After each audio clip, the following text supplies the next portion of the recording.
बच्चों एक और नया अध्याय शुरू करने जा रहे हैं। अध्याय का नाम जैसे आपको पता है, घूर्णन गति। अब घूर्णन गति जैसे आपको दिख रहा होगा कि यहाँ पर स्लाइड में आपको दिख रहा होगा कि एक पहिया गोल गोल घूम रहा है और एक व्यक्ति जो है एक ब्लॉक को पुश कर रहा है, तो आपको दो गति दिखाई दे रही है। सब ऑब्जर्वेशन का कमाल है। पहली गति दिखाई दे रही है जिसमें पहिया घूम रहा है, दूसरी गति में कोई ब्लॉक घूम नहीं रहा है, अपनी जगह से दूसरी जगह जा रहा है। अच्छा बच्चों, टॉपिक स्टार्ट करने से पहले कुछ बात कर लें जो इंपॉर्टेंट है। सबसे पहले तो अगर सब्सक्राइब नहीं किया है तो सब्सक्राइब कर लो, और साथ ही साथ HCV यानी कि बहुत अच्छी किताब है जो अपने हिंदी माध्यम के विद्यार्थियों के लिए भी बहुत काम में आएगी। उसके सोल्यूशन जो है, कुछ स्पेशल क्वेश्चन, कुछ ज्यादातर क्वेश्चन के मैंने सोल्यूशन बनाए हैं, तो आप चेक कर सकते हो, उन सोल्यूशन को ट्राई कर सकते हो, उनको क्वेश्चन को देखो और सीखो। अब बात करते हैं बच्चों रोटेशनल मोशन की। तो रोटेशनल मोशन यानी कि घूर्णन गति बहुत महत्वपूर्ण टॉपिक है। क्या कारण है ये महत्वपूर्ण के? पहला कारण, सबसे पहले जेई मेंस और एडवांस में ये पूछा जाता है, इससे एक ना एक क्वेश्चन आपका आता ही आता है। दूसरा कारण ये है बच्चों कि नीट नीट में भी ये पूछा जाता है, यानी कि जो विद्यार्थी आपके अपने मेडिकल की तैयारी कर रहे हैं, डॉक्टर बनना चाहते हैं, उनके लिए भी एक इंपॉर्टेंट चैप्टर, और जो इंजीनियरिंग की तैयारी कर रहे हैं उनके लिए भी ये एक इंपॉर्टेंट चैप्टर है। साथ ही साथ जो बोर्ड में पढ़ रहे हैं तो इसके अंदर खूब सारे डेरिवेशन एग्जिस्ट करते हैं, तो आपका जब स्कूल के एग्जाम होंगे तो उसमें से हो सकता है कि कोई ना कोई डेरिवेशन या क्वेश्चन इस चैप्टर में से उठ के आ जाए। ठीक है। साथ ही साथ अगर आपको कल को मैकेनिकल इंजीनियरिंग करनी है तो मैकेनिकल इंजीनियरिंग में भी इस चैप्टर का बड़ा यूज है, तो आपके बेसिक कंसेप्ट के लिए भी ये बहुत इंपॉर्टेंट है। अब बात करते हैं बच्चों कि भाई इस चैप्टर को, गति तो हम इतने दिनों से पढ़ते हुए आ रहे हैं, तो इस चैप्टर को अलग क्यों किया गया? क्या कारण है कि इस चैप्टर को बिल्कुल अलग रखा गया, बाकी पुरानी गति में नहीं रखा? देखिए, हर एक प्रकार की गति की कुछ विशेषताएं हैं। सबसे पहली विशेषता है, यहां पर हम दृढ़ पिंडों की बात करेंगे। दृढ़ पिंड क्या होते हैं अभी चैप्टर में जानेंगे। साथ ही साथ ये पिंड कैसे गति कर रहे हैं इनकी बात करेंगे। आप जरा सोच के देखिए कि अगर मैं आपसे पूछूं प्योर ट्रांसलेटरी मोशन या स्थानांतरण गति किसे कहते हैं, यानी कि वो गति जिसमें घूर्णन गति नहीं हो रही है, तो आप कैसे उसे परिभाषित करोगे कि हाँ, ये जो गति है आपकी, ये घूर्णन गति नहीं है, और ये जो गति है इसमें घूर्णन गति है? कैसे हम परिभाषित कर सकते हैं? क्या इसका गणितीय रूप हो सकता है, मैथमेटिकल एनालिसिस हो सकती है? चलिए शुरू करते हैं इन सब चीजों को। तो सबसे पहली मैं आपसे जो बातचीत कर रहा हूं कि स्थानांतरण गति क्या है, फिर हल्का सा बेसिक इंट्रोडक्शन है कि घूर्णन गति यानी कि रोटेशनल मोशन क्या है। ठीक है। तो देखिए बच्चों, सबसे पहले मैं आपसे बात कर रहा हूं प्योर ट्रांसलेटरी मोशन की।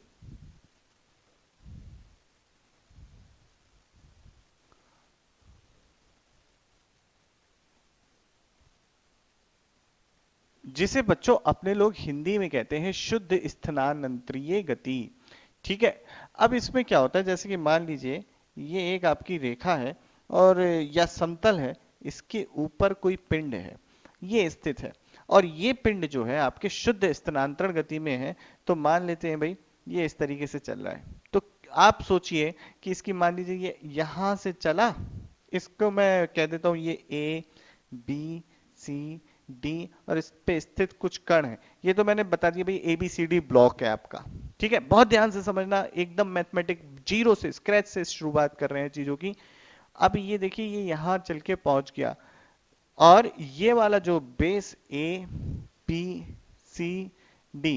इस तरीके से है, ये आपका जो है, हाँ CD। ठीक है।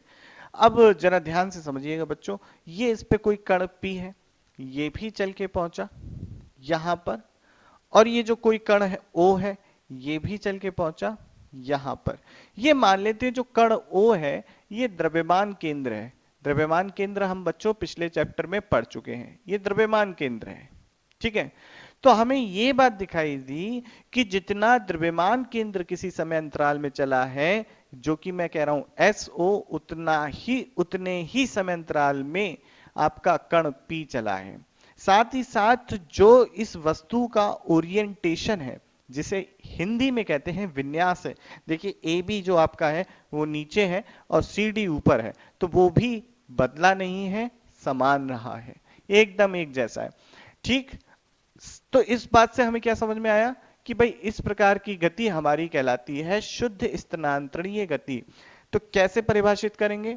यदि कोई पिंड इस प्रकार की गति करे कि उस पिंड पर स्थित किन्हीं भी दो कणों की तय की गई दूरियां समान हो, तो इस प्रकार की गति को हम कहते हैं शुद्ध स्थानांतरीय गति। एकदम आसान है समझने के लिए। अब बच्चों इस बात से थोड़ा सा और कंक्लूजन निकाला जा सकता है। क्या निकाला जा सकता है? कि किसी भी समय पर, मैं बात कर रहा हूं ये बॉडी रिजिड है, रिजिड बॉडी यानी कि दृढ़ पिंड किसे कहते हैं आगे भी समझेंगे। तो किसी भी समय पर इस वस्तु के द्रव्यमान केंद्र की वेग तथा त्वरण बराबर है वस्तु पर स्थित किसी भी कण के। यानी कि मैं इस बात को ऐसे भी कह सकता हूं कि यदि कोई पिंड इस प्रकार की गति करे कि वस्तु पर स्थित किसी भी कण का जो द्रव्यमान, जो वेग है और त्वरण है, वो बराबर है द्रव्यमान केंद्र के वेग तथा त्वरण के, तो इस प्रकार की गति को हम शुद्ध स्थानांतरणीय गति कहते हैं। घूर्णन गति में ऐसा नहीं होता। जैसे कि अगर इसको एक बार एग्जाम्पल से भी समझ लेते हैं, मान लो बच्चों ये पेन ऐसे चल रहा है, तो जितना बॉटम वाला चलेगा उतना ही टॉप वाला चलेगा।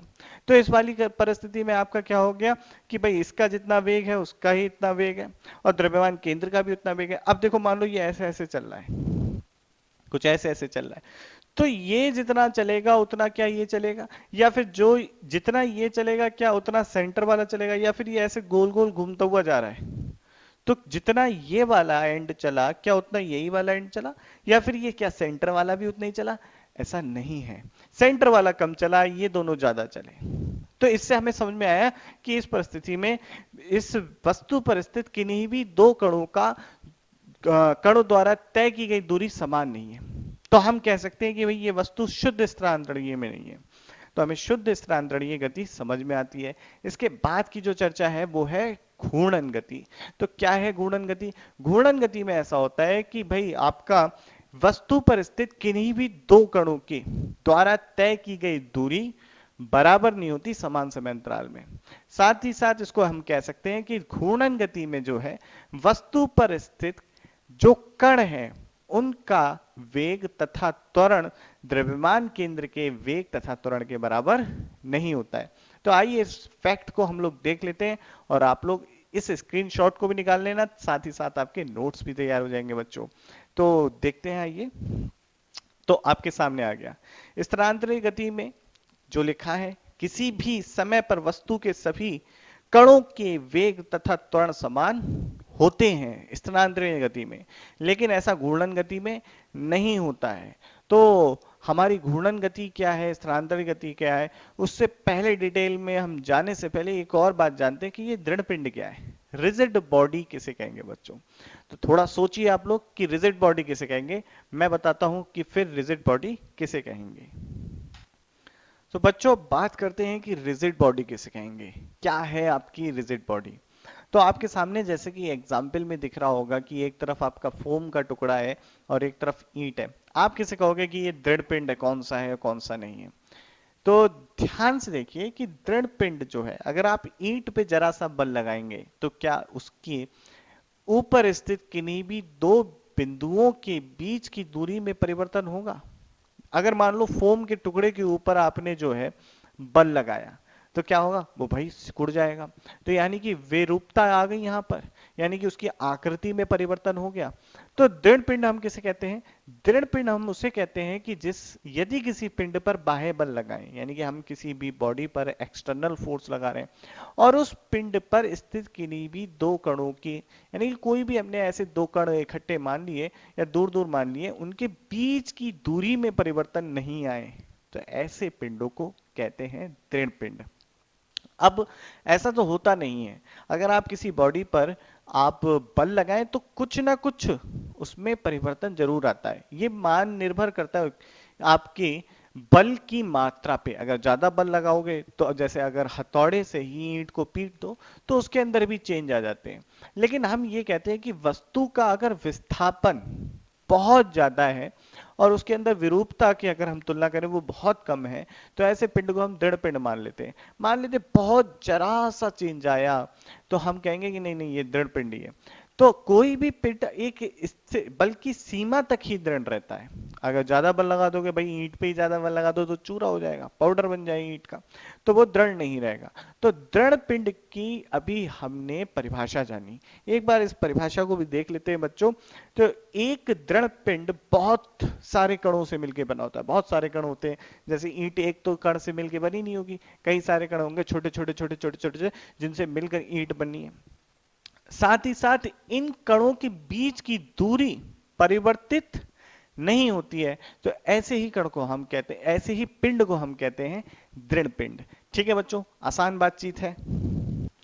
अब बच्चों दृढ़ पिंड की हम कुछ मैथमेटिकल एनालिसिस यानी कि गणितीय विश्लेषण देख लेते हैं, और इसी परिकल्पना के, दृढ़ पिंड की इसी परिकल्पना के ऊपर आधारित कुछ प्रश्न हो सकते हैं, जो कि अगर आप मैथमेटिक्स से सॉल्व करोगे तो बहुत डिफिकल्ट हो जाएगा, यानी कि स्टेप्स बढ़ जाएंगे। लेकिन अगर आपको दृढ़ पिंड की परिकल्पना अच्छे से आती है तो आप उन सवालों को चुटकियों में कर सकते हो। ऐसे 2 सवाल आईआईटी में पूछे जा चुके हैं, यानी कि प्रीवियस ईयर क्वेश्चन है। चलो सवाल देख लेते हैं, उससे पहले इसकी मैथमेटिकल एनालिसिस देख लेते हैं। तो जैसा कि मैंने आपको बताया कि दृढ़ पिंड की खासियत क्या है, मान लेते हैं कि अपने पास ये कोई एक दृढ़ पिंड है। ठीक, दृढ़ पिंड, अब इसके ऊपर स्थित कोई भी 2 बिंदु, पहला बिंदु ए ले लिया प्यारे बच्चों, दूसरा बिंदु मैंने बी ले लिया। अब इन दोनों बिंदुओं के बीच की दूरी क्या हो गई, एल ले ली। तो अगर ये पिंड कैसा है, अगर ये पिंड दृढ़ पिंड है, तो ये एल दूरी कभी भी परिवर्तित नहीं होगी। ये पिंड कैसे ही गति करे, लेकिन ए और बी के बीच की जो दूरी है एल, इसमें कभी भी कोई भी परिवर्तन नहीं आएगा। अब इससे हम क्या समझ सकते हैं और जानते हैं, मान लेते हैं ये दृढ़ पिंड किसी प्रकार की गति में है। तो अगर ये पिंड गति में है तो इसका बिंदु बी भी गति में होगा, बिंदु ए भी गति में होगा। बिंदु बी का मान लेते हैं वेग सदिश कुछ वीबी है, और ये रेखा ए बी से थीटा बी कोण बनाता है।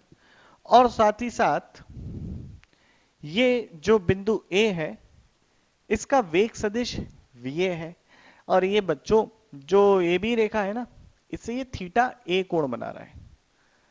अब क्या हो सकता है, अब ये एल को अगर मैं कहूं, मान लीजिए एल में परिवर्तन है, तो कौन कराएगा, एल में परिवर्तन जो है ये कराएगा ये वी ए कॉस थीटा। वेग का, वी ए वेग का ये जो घटक है ना वी ए कॉस थीटा, ये एल दूरी को कम करने की कोशिश करेगा। और वेग वीबी का जो कंपोनेंट है V B cos theta B, V B cos theta B, ये ए बी दूरी को बढ़ाने की कोशिश करेगा। लेकिन ये दोनों इस तरीके से होंगे कि दूरी एकदम समान रहेगी, दूरी में परिवर्तन नहीं आएगा, वरना ये दृढ़ पिंड नहीं रहा बच्चों। अगर ये दृढ़ पिंड है तो एल दूरी तो बराबर रहेगी। ठीक है, अब हम मान लेते हैं कि भाई एल को as a function of time लिखना चाहे तो क्या होगा कि ये जो V A cos theta A है, मान लेते हैं इस ए बिंदु का रेखा ए बी में, ये रेखा ए बी के ऊपर जो विस्थापन हुआ वो क्या होगा टी समय में, हम लिखेंगे बिंदु ए का विस्थापन रेखा ए बी की तरफ कितना हुआ, we A cos theta A into T. साथ ही साथ इस की वजह से जो है, मान लेते हैं ये भाई ए की अगली स्थिति ये हो गई कणे की, और बी की अगली स्थिति ये हो गई। तो ये जो ये ए प्राइम है, इसने क्या करा, एल दूरी को कम कर दिया, करा नहीं करा, एल दूरी को कम करने की कोशिश करी। तो हम इस विस्थापन को ऋणात्मक ले लेंगे, और आपका जो ये V B cos theta B है, इसने टी समय में एल दूरी को बढ़ाने की कोशिश करी। तो हम लिखेंगे V B cos theta B से ये एल दूरी बढ़ी है टी समय में, और वी ए कॉस थीटा ए से ये इंटू टी, इससे दूरी कम हुई है। और लेकिन एल में तो कोई परिवर्तन नहीं आ सकता, क्योंकि ये पिंड कैसा है, दृढ़ पिंड है। तो अर्थात जितना ये ए बिंदु इधर चला है उतना ही बी बिंदु इधर चला है, जिसकी वजह से इन दोनों के बीच की दूरी में कोई परिवर्तन नहीं आता। तो हम लिख सकते हैं V B cos theta B बराबर V A cos theta A. और ध्यान से समझे बच्चों, तो क्या चीज बन जाती है यहां पर, ध्यान से समझने वाली बात है कि अगर मैं फिर से इसको अलग बनाऊं, ये कण A है, ये कण B है, ये आपका VA है और ये आपका VB है। तो यहां पर आ रहा है VA cos थीटा A, यहां पर आ रहा है VB cos थीटा B, ये आपका हो गया VA sin थीटा A और ये हो गया आपका VB sin थीटा B। ठीक है, ऊपर आ गया, चलो कोई दिक्कत नहीं है। तो अब हमने एक चीज पढ़ी थी, वेलोसिटी ऑफ अप्रोच, हमने पढ़ा था ना वेलोसिटी ऑफ अप्रोच। तो एक कण बी की तरफ किस वेग से आ रहा होगा, उसका घटक रेखा ए बी के अनुदिश वेलोसिटी ऑफ अप्रोच कहलाता है। तो वेलोसिटी ऑफ अप्रोच जो हो गया V A cos theta A minus V B cos theta B हो गया, V B cos theta B हो गया। ये क्या आपका कहलाएगा बच्चों, ये हमारा कहलाएगा वेलोसिटी ऑफ अप्रोच। तो अगर कोई पिंड बच्चों दृढ़ पिंड है, तो उसका वेलोसिटी ऑफ अप्रोच उस पर स्थित किन्हीं भी दो कणों की वेलोसिटी ऑफ अप्रोच और सेपरेशन जीरो होगी। तो यहां पर भी यही होना है, यानी कि V A cos theta A minus V B cos theta B is equal to क्या होगा, जीरो होगा। एक ये इंपॉर्टेंट कंक्लूजन है अपना, किसके ऊपर, दृढ़ पिंड के ऊपर। कैसे किया समझ में आया होगा, अगर कहीं भी कोई दिक्कत हो तो कमेंट में बताना। अब इसके ऊपर बेस्ड कुछ क्वेश्चन देखते हैं इस कंसेप्ट के ऊपर, फिर आगे बढ़ते हैं लेक्चर में। बच्चों दृढ़ पिंड के ऊपर आधारित अब एक प्रश्न को देखते हैं, बहुत सिंपल। जैसा कि आपने देखा होगा कि क्या होता होगा कि अगर गांव में या शहर में भी कोई व्यक्ति अगर सीढ़ी पे चढ़ रहा होता है, तो आप पीछे नीचे पैर लगा लेते हो ताकि सीढ़ी फिसले नहीं। अगर मान लेते हैं वही एक सिचुएशन है और अपनी यहाँ पर एक सीढ़ी है ए बी। अब बताओ, पहले ये बताओ मुझे, जो आपकी सीढ़ी है वो दृढ़ पिंड मानोगे या नहीं मानोगे, बिल्कुल मानोगे। अगर वो दृढ़ पिंड नहीं होती तो फिर आदमी चढ़ी कैसे पाता उस पे। ठीक है, तो सीढ़ी आपकी जो है एक निश्चित बल सीमा के लिए बात करते हैं हम, सीढ़ी आपकी एक दृढ़ पिंड है बच्चों। अब इस दृढ़ पिंड की ये सीढ़ी दीवार आपकी जो है ये ओ एक्स है, ओ वाई है और ओ एक्स की सहायता पे खड़ी हुई थी। फिर क्या होता है, ये सीढ़ी फिसलने लगी है। अब ये सीढ़ी फिसल रही है तो इसका ए जो बिंदु है, ए सिरा है, ये v वेग से इधर की तरफ जा रहा है। तो आपसे पूछ लिया कि इसका दूसरा सिरा जो b है, इसका वेग क्या होगा, बिंदु b का वेग vb बताएं। अब ये प्रश्न एक बहुत अच्छा प्रश्न है। इसको दो तरीके से कर सकते हैं, या तो आप कैलकुलस का इस्तेमाल करके कर सकते हो, या फिर आप इसको दृढ़ पिंड की परिकल्पना से कर सकते हो। बहुत आसान है, हम दृढ़ पिंड से करते हैं, क्योंकि अगर ये पिंड आपका दृढ़ है तो इसके ऊपर स्थित किन्हीं भी दो बिंदुओं की जो वेलोसिटी ऑफ अप्रोच है और सेपरेशन है वो जीरो होनी चाहिए। मैंने बिंदु ए और बी ले लिए और मान लिया कि बिंदु बी का जो वेग है वो नीचे की तरफ, इतना तो हम मान ही सकते भाई नीचे की तरफ ही होगा, वो है वीबी। अब ये वाला जो एंगल है आपका, भाई ये थीटा, ये 90 माइनस थीटा, तो इधर की तरफ इस वेग वीबी का जो घटक आएगा वो आएगा वीबी कॉस 90 माइनस का थीटा, जो कि बराबर हो जाता है वीबी साइन थीटा के। और इस वाले का जो घटक आएगा इस दिशा में, यह आएगा आपका वी ए कॉस थीटा, ये आएगा।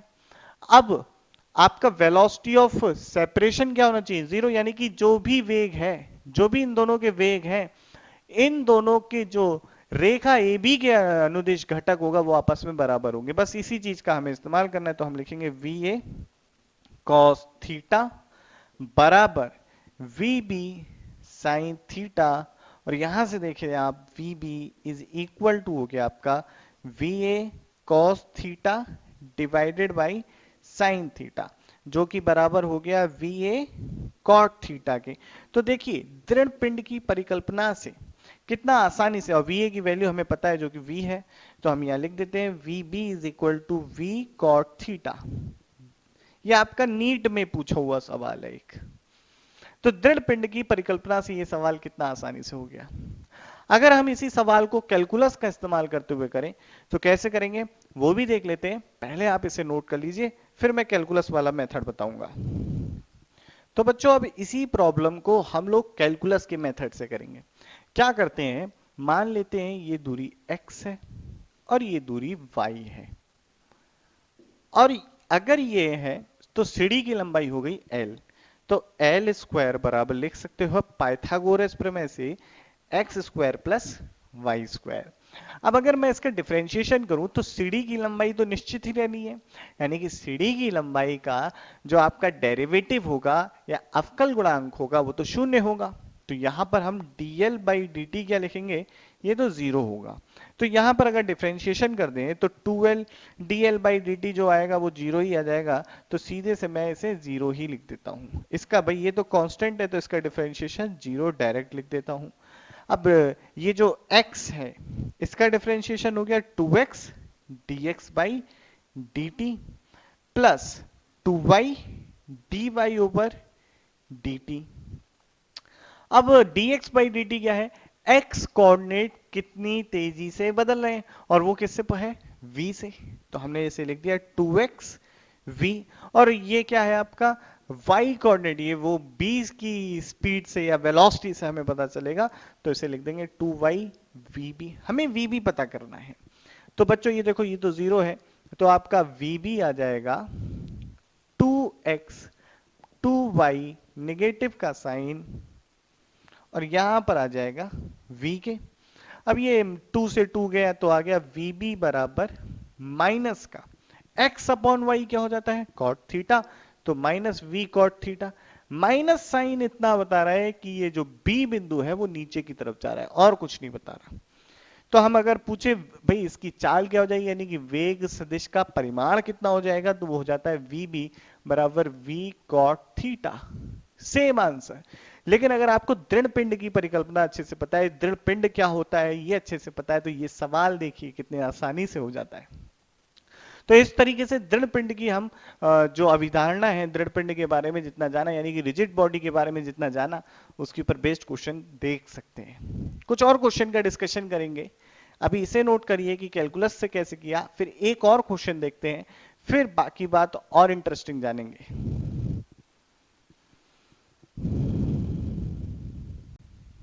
आइए बच्चों एक सवाल देखते हैं। सवाल में दिया है कि छड़ ए बी है, ये गति में है, किसी प्रकार की गति में है, और इस प्रकार से गति में कि इसका जो एक सिरा है ए, इसका जो वेग है इस समय वी ए है, और ये रेखा ए बी से अल्फा कोण बना रहा है। इसका परिमाण जो दे रखा है वो हमें वी दे रखा है। इसके बाद है आपका इसका जो एक और सिरा है वो है बी सिरा। ये जो है रेखा ए बी से बीटा कोण बना रहा है, साथ ही साथ इसका परिमाण जो दे रखा है हमें 2v दे रखा है।